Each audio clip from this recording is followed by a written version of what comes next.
How's it going, everybody? I'm Lewis, also known as Skeffles, and welcome to the 30-second devlog for my Iron Age fantasy tower defense game, Project Torrim.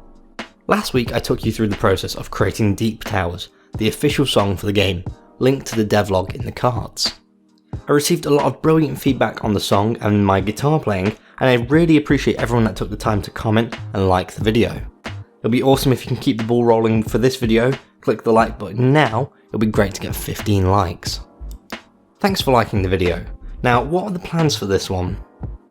This week I want to finish off my sound tasks I've been working on for the last few weeks, addressing comments from my recent devlogs, creating the last few sounds, and fixing some issues with the sound code. When the sounds are sorted, I also want to reorganise my Trello board because it's gotten quite messy through new bugs and feedback, so I just want to make sure it's representative of the project's current status. To kick off my week, on Monday I decided to work on a couple of issues in the sound code. The first issue was with the freezer tower sound. It needed to loop, however the standard monogame sound effect class doesn't support this. Instead you need a sound effect instance which can be got from a sound effect with the create instance function. With an instance you have much more control over the sound, which includes the ability to loop. The second issue was that when you adjusted the sound in the settings menu, the sounds wouldn't update until you've closed the menu. This was an artifact of how I set up the menus in the game. Essentially, when you bring up the settings menu, the entire game layer pauses, meaning that any sound effects in it don't update. To fix this, I introduced the ability for game objects to always update, meaning codes such as updating volume will always occur even when the layer itself is paused. It's a bit of a weird solution, however it's probably the easiest one I could have gone for without completely redoing the way my sliders work. With the sound code fixed, I wanted to create some new sounds for the game. One for when a wave starts, one for when a fortress takes damage, and a new one for the ballista because I didn't like the one I made recently. Grabbing what I could find, I recorded some sounds.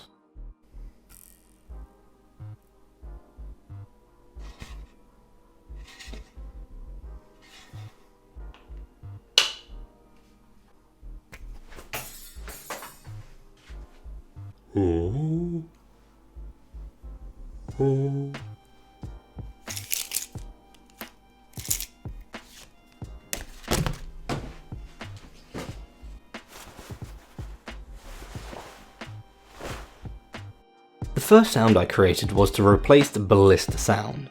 I found the original quite loud and overbearing. Compared to the new one, the sound is much more subtle, suits the tower, and hopefully will sound even better when I review everything's volume. The next sound I created was for when the fortress takes damage. Now you'll notice this sound probably doesn't quite suit the fortress. That's because I plan on redoing the image for the fortress. This was something I touched on in Devlog 26, however I disliked the sprite that I had drawn. I hope to create something better suited, especially now I've got this sound. Moving on to the last sound I wanted, something for when a wave starts. Unfortunately I disliked the sound I recorded, it was way too vocal than I wanted. I looked into creating something with LMMS for this, but again I dislike what I made. Perhaps in the future I'll find something to make the sound I want, but for now I think I'll push this task back. With failing to create this start sound and wanting to do more with the fortress, it brought me back to my Trello board. I decided it was the right time to reorganise the project, not only getting the right tasks in for this stuff, but reviewing all the junk I've recently thrown in. So I'll catch up after it's organised.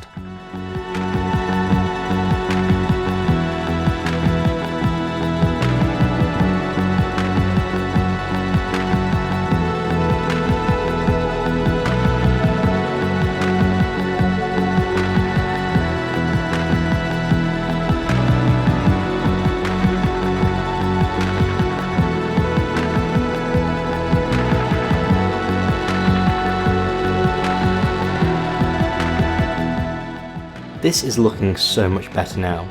I've cleared away so much junk that's out of scope, brought forward what I want to work on, and I can see a clear path for finishing the project, which is super exciting.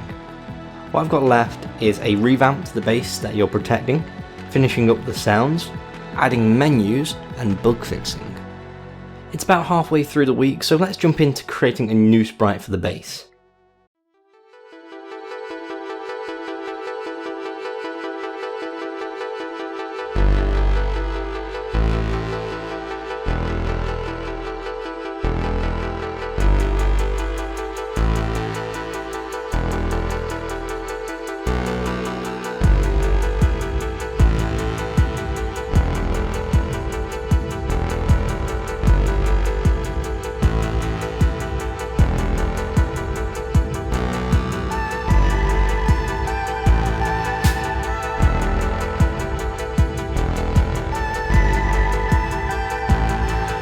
Just finished working on the new base sprite, and I really like it. The original base was a fortress made back in Devlog 2, and it's meant to look somewhere between a castle and a chapel. A sturdy and strong base to defend, however it didn't fit the new game theme.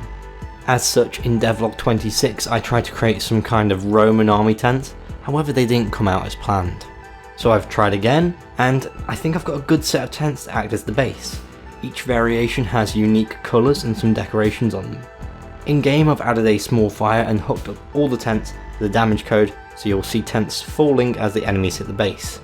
I'm super happy with how this turned out. It's a huge improvement and suits the game so much better than the fortress did. I like the idea of dotting some more bases around the map and adding some particle effects to the fire, so that'll be interesting. The very last thing I did this week, but it's kind of trickier to show you, was just making sure all the sounds are on the right volume. I've had a few comments on this, and I don't want any particular sounds to be too overbearing. So that brings this week to a close. In some ways it's felt very hectic going from code to sound to art all in 1 week, but I think these changes have improved the game significantly. With the now organised Trello board I can see a clear path to finishing the game, and that is super exciting. What do you think of this week's changes? Let me know in the comments below. I hope you've enjoyed watching this devlog for Project Torrim. Please leave the video a like to let me know you did. Next week I'll be starting work on the game's menu, so make sure you're subscribed to get notified of that. Thank you for watching, and I'll see you next time.